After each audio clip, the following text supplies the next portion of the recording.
அனைவருக்கும் வணக்கம். நான் சோதரர் தமிழரசன் பேசுகிறேன். இந்த சேனல் ஃபஸ்ட் டைம் பார்க்குறவங்களா இருந்தீங்கன்னா சப்ஸ்கிரைப் பண்ணிக்கோங்க, பெல் பட்டனை கிளிக் பண்ணிக்கோங்க, ஆளுங்கிற ஆப்ஷன் இருக்கும், அதையும் செலக்ட் பண்ணிக்கோங்க. அப்போ தான் நாங்கள் போடுற பதிவுகள் எல்லாமே உங்களை வந்து சேரும்.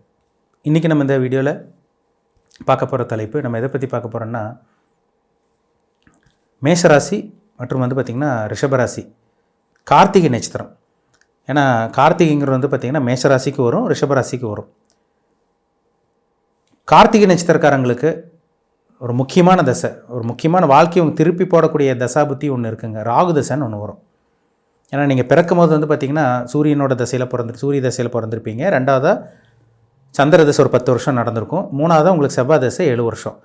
20 வயசு 23 வயசுக்கு மேலே வந்து பார்த்திங்கன்னா உங்களுக்கு ராகு தசை வரும். ஒரு முக்கியமான தசை எப்படி இருக்குன்னு பார்க்கலாம், சரிங்களா? ஏன்னா 18 வருஷம் ராகு தசையை நடத்துவார். ஒரு மனுஷனை இல்லாமல் பண்ணுறது ராகு தான், கொட்டி கொடுக்கறது ராகு தான், பிரம்மாண்டமான வாழ்க்கையை அமைச்சு கொடுக்கறது ராகு தான். உலகத்தில் இருக்க அத்தனை இன்பம், அத்தனை சொகுசான விஷயங்கள், அத்தனை ஆடம்பரமான விஷயங்கள் எல்லாம் இந்த ராகு திசையில் தான் அமைச்சு கொடுக்கும். ஒரு சில பேர் பாருங்கள், படித்து முடித்த உடனே 19-20 வயசுக்கு அப்புறமே பாருங்கள் அப்ராடில் போய் செட்டில் ஆகிறாங்க, உடனே வேலை கிடச்சிரும். ஒரு சில பேர் 23 வயசுக்கு அப்புறம் ராகு திசை நடக்கும். ஒரு சில பேருக்கு 20 வயசுல ராகு திசை ஸ்டார்ட் ஆயிரும். அது நட்சத்திர பாதை பொறுத்து. நீங்கள் கார்த்திகை 1ஆம் பாதமா, 2ஆம் பாதமா, 3ஆம் பாதமா, 4ஆம் பாதமா பாருங்கள், அது ரொம்ப முக்கியம். இந்த 23 வயசுக்கு மேலே வரக்கூடிய ராகு திசை கிட்டத்தட்ட 40-41 வயசு வரைக்குமே நடக்குங்க உங்களுக்கு. இந்த ஒரு முக்கியமான வயசு அது, சரிங்களா? 40-41 வயசு வரைக்கும் வரக்கூடிய இந்த ராகு திசை ஒரு முக்கியமான ஒரு ஏஜ். உங்களுக்கு ஒரு கரெக்டான ஏஜில் இருப்பீங்க. ஒன்றுமே இல்லாமல் போகிறது அதுதான், சரிங்களா? ஒருத்தனை வந்து 40 வயசு வரைக்கும் வாழ விடாமல் பண்ணும் ஒரு சில பேருக்கு ராகு. யாருக்கு பார்த்தீங்கன்னா 8ஆம் இடம் சம்மந்தப்பட்டு, 7ஆம் இடம் சம்மந்தப்பட்டு, பாவகிரகத்தோடு சம்மந்தப்பட்ட விபத்து, அசிங்கமானம், நண்பர்களால் பிரச்சனை, கோர்ட்டு கேஸ் பிரச்சனை, நிறைய கடன் தொல்லை, இதெல்லாமே இந்த ராகு திசையில் கொடுத்துரும்.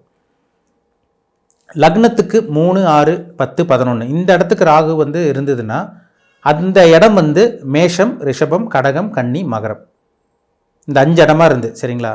அது வந்து பார்த்திங்கன்னா உங்களுக்கு 3, 6, 10, 11ஆம் இடமா வந்துருச்சுன்னா கண்டிப்பாக இந்த ராகு திசையில் ஒரு மிகப்பெரிய பணக்காரனாக மாறிடுவீங்க. உங்கள் வாழ்க்கையே தலைகீழாக மாறும், கண்டிப்பாக நடக்கும். படித்து முடிச்சோன்னே ஒரு சில பேர் வெளிநாட்டில் போய் ஐடி ஃபீல்டில் இருந்து செட்டில் ஆகிறாங்க, அப்ராடில் போய் பிஸ்னஸ் பண்ண ஆரம்பிக்கிறாங்க.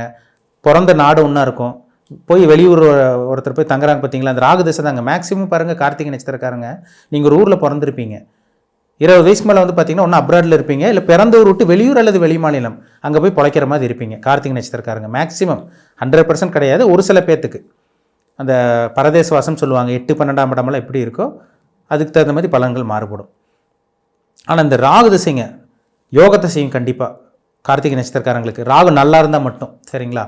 3, 6, 10, 11ஆம் இடமா வந்து உங்களுக்கு உபஜய ஸ்தானத்தில் ராகு இருந்து உங்களுக்கு சுபகிரகத்தோட சம்பந்தம். சுபகிரகம்னா ராகுவோட குரு இருக்கலாம், ராகுவோட சுக்கிரன் இருக்கலாம், ராகுவோட தனிச்ச புதன் இருந்தால் கூட பரவாயில்ல, பெருசாக கெடுக்காது. ராகுவோட வளர்பெரி சந்திரன் இருந்துச்சுன்னா கண்டிப்பாக ராகு திசை கொட்டி கொடுக்கும். மிகப்பெரிய செல்வந்தரன் ஆகிறது எல்லாமே இந்த ஒரு சில பேர் ராகு திசையில் தான். லக்னாதிபதி நல்லா இருக்கணும், ரொம்ப முக்கியமாக. நீங்கள் ராகு திசை வந்தால் உடனே எல்லோரும் கோடீஸ்வரன் ஆக மாட்டாங்க. அந்த ராகு திசை கொடுக்கக்கூடிய அந்த கெப்பாசிட்டி உங்களுக்கு, அந்த நீங்கள் தாங்கிக்கூடிய கெப்பாசிட்டி உங்களுக்கு கிடைக்கக்கூடிய அந்த யோகம் உங்களுக்கு இருக்கான்னு பார்க்குறது லக்னம், லக்னாதிபதி வச்சு தான். இப்போ லக்னத்தில் சனி இருக்குது, லக்னாதிபதி நீச்சமாயிட்டார், கெட்டு போயிட்டார், 6, 8, 12 மறைஞ்சிட்டார், அஸ்தாமனம் ஆகிட்டார், இப்படியெல்லாம் இருந்தால் அந்த ராகு திசை பெருசாக பண்ணாது. இப்படி லேசாக சில விஷயங்கள், நல்ல விஷயங்கள் நடந்துட்டு போகும், அவ்வளோதான். லக்னம் யாருக்கு ஒருத்தருக்கு லக்னம் நல்லா இருக்கோ, லக்னாதிபதி நல்லா இருக்கோ, நீங்கள் கொடுத்து வச்சவங்கன்னு அர்த்தம். உங்களுக்கு தான் இந்த ராகு திசை கொட்டி கொடுக்கும், உங்களுக்கு தான் ராகு திசை யோகத்தை செய்யும், அதில் டவுட்டே கிடையாது, இல்லை சந்தேகமே கிடையாது. அப்போ ராகு வந்து பாருங்கள் நல்ல இடத்துல இருக்காரான்னு பாருங்கள். முக்கியமாக நீங்கள் என்ன லக்னத்தில் பிறந்திருக்கீங்கன்னு பாருங்கள்.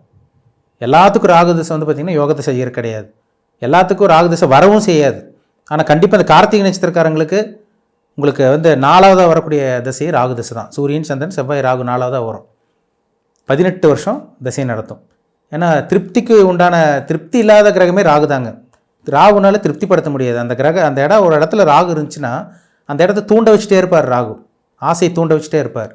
அதனால தான் அந்த ராகு வந்து பார்த்திங்கன்னா ஆசை தோன்ற கிரகம், மாய வலை விரிக்கக்கூடிய கிரகம், பிரம்மாண்டத்துக்கு உண்டான கிரகம், போகக்காரகன் சொல்லுவாங்க. ராகு வந்து போகக்காரகன் சொல்லுவாங்க. இதே 8ஆம் இடமெல்லாம் சம்மந்தப்பட்டு உங்களுக்கு சுபகிரகம் சம்மந்தப்பட்டால் திடீர்னு ஷேர் மார்க்கெட்டில் சம்பாதிக்கிறது, வெளிநாட்டில் போய் செட்டில் ஆகுறதெல்லாம் அந்த ராகு திசையில் கொடுத்துரும். ராகு 2ஆம் இடமெல்லாம் சம்மந்தப்பட்டுச்சுன்னா, பாவகிரகத்தோடு இல்லாமல் இருந்துச்சுன்னா பரவாயில்ல. பாவகிரகம் சம்மந்தப்பட்டு 2ஆம் இடத்துல இருந்துச்சுன்னா குடும்ப வாழ்க்கையில் பிரச்சனை, இல்லற வாழ்க்கையில் பிரச்சனை, கணவன் மனைவிக்குள்ள பிரச்சனை எல்லாம் இந்த ராகு திசையில் நடக்கும். 2இல் இருக்கிற ராகு 4ஆம் இடத்துல இருக்கிற ராகு சுபகிரக சம்மந்தப்பட்டால் கண்டிப்பாக நல்லா வீடு வாகனம் சொத்து வாங்குறது எல்லாம் இந்த ராகு திசையில் அமைச்சு கொடுத்துருங்க. 5ஆம் இடத்துல ராகு இருக்கிறவங்களுக்கு ஒரு சில பேருக்கு குழந்தையினால பிரச்சனை இல்லை அந்த அபாஷன் ஆகிறதெல்லாம் பாருங்கள் அந்த 5ஆம் இடத்துல இருக்கிற ராகு தான். கருக்கலைப்பு கருசதைவு புத்திர பாக்கியத்தில் தடையெல்லாம் பாருங்கள் 5ல் இருக்கிற ராகு கொடுக்கும். 6ஆம் இடத்துல கூட ராகு இருக்கலாம். 6ல் ராகு இருந்தால் கூட எதிரியை ஜெயிக்கிறது, நல்ல வேலை கிடைக்கிறது, நல்ல ஒரு பிரம்மாண்டமான ஒரு இடத்துல வேலை பார்க்குறது, இந்த மாதிரி விஷயங்களை ராகு கொடுத்துரும். கோர்ட்டு கேஸ் பிரச்சனைலேருந்து வெளியே வரதெல்லாம் அந்த ராகு திசையில் நடக்கும்.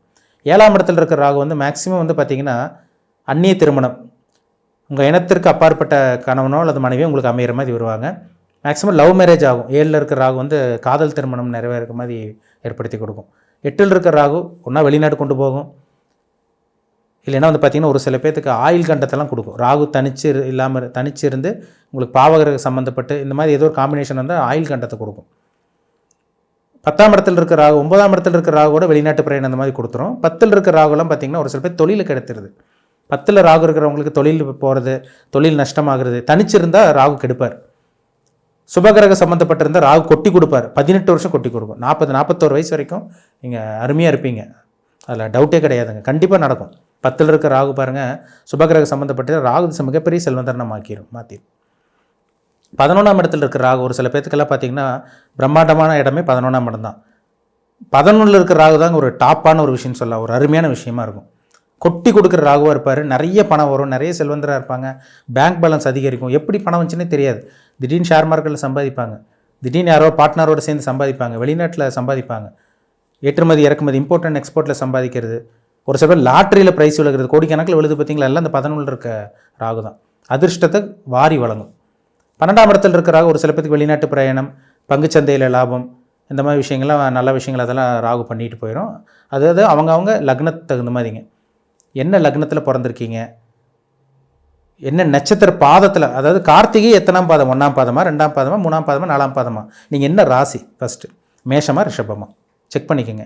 ஏன்னா கார்த்திகை வந்து பார்த்திங்கன்னா உடைப்பட்ட நட்சத்திரம், அது மேஷத்துக்கும் வரும் ரிஷபராசிக்கும் பொருந்தும். சரிங்களா? மேஷராசி கார்த்திகை நட்சத்திரம் ஒரு கேரக்டராக இருப்பாங்க, ரிஷபராசி கார்த்திகை நட்சத்திரம் ஒரு கேரக்டராக இருப்பாங்க. அப்போ உங்களுக்கு ராகு திசை 20 வயசுக்கு மேலே டெஃபினட்டாக வரும், கண்டிப்பாக ராகு திசை வரும். அந்த ராகு உங்களுக்கு நல்ல வழி கொண்டு போவாரா இல்லை தீய வழி கெட்ட வழி தவறான வழி கொண்டு போவாரான்னு செக் பண்ணிக்கோங்க. ஏன்னா ராகு நல்ல அமைப்பில் இல்லைன்னா 20 வயசுக்கு மேலே தேவையில்லாத பழக்க வழக்கங்கள், கார்த்திகை நட்சத்திரக்காரங்க தேவையில்லாத பாருங்கள், இல்லீகல் கான்டாக்ட் வருது, போதைக்கு அடிமையாகிறது, சட்டத்துக்கு புறம்பான செயல் செய்கிறது, தேவையில்லாத விஷயங்களை போய் இறங்குறது, பிரச்சனையில் போய் மாட்டிக்கிறது, கோர்ட்டு கேஸு அசிங்கமானது எல்லாமே இந்த ராகு திசையில் கொடுக்கும். 40 வயசுக்கு மேலே பாருங்கள் ஆள் அப்படியே மாறிடுவாங்க. 40 அந்த 20லேருந்து 23லேருந்து 40 41 வரைக்கும் இந்த வாழ்க்கையில் அவங்க மறக்க முடியாத சம்பவங்கள் சில விஷயங்களை கொடுக்கும். அப்போ உங்கள் பிறப்பு ஜாதத்தை செக் பண்ணுறது ரொம்ப நல்லது. சரிங்களா? என்ன பாதம் நட்சத்திர பாதம் செக் பண்ணிக்கோங்க. உங்களுக்கு ராகு திசை கொட்டி கொடுக்குமா, யோகத்தை செய்கிற ராகுவா இல்லை அவயோகம் செய்யக்கூடிய ராகுவா, உங்களுக்கு எப்படி இருக்குது பார்த்து தெளிவாக தெரிஞ்சுக்குங்க. அப்போ தான் உங்களுக்கு ஒரு ஐடியா கிடைக்கும். நம்ம எதை நோக்கி போகலாம், என்ன பண்ணால் என்ன பண்ணக்கூடாது, எப்படி இருக்கணும் எப்படி இருக்கக்கூடாதுன்னு உங்களுக்கு ஒரு தெளிவான ஐடியா கிடைக்கும். உங்களாலே டெசிஷன் எடுக்க முடியும், கரெக்டான டெசிஷன் கண்டிப்பாக உங்களால் எடுக்க முடியும். சரிங்களா? செக் பண்ணிக்கோங்க. மீண்டும் அடுத்த பதிவில் சந்திக்கும் வரை உங்களிடமிருந்து விடைபெறுவது உங்கள் ஜோதிடர் தமிழரசன். இந்த சேனல் பிடிச்சிருந்தா உங்கள் நண்பருக்கு உறவினருக்கும் ஷேர் பண்ணுங்கள், லைக் பண்ணுங்கள், சப்ஸ்கிரைப் பண்ணுங்கள், பெல் பட்டனை கிளிக் பண்ணிக்கோங்க, ஆளுங்கிற ஆப்ஷன் இருக்கும் அதையும் செலக்ட் பண்ணிக்கோங்க. அப்போ தான் நாங்கள் போடுற பதிவுகள் எல்லாமே உங்களை வந்து சேரும். நன்றி, வணக்கம்.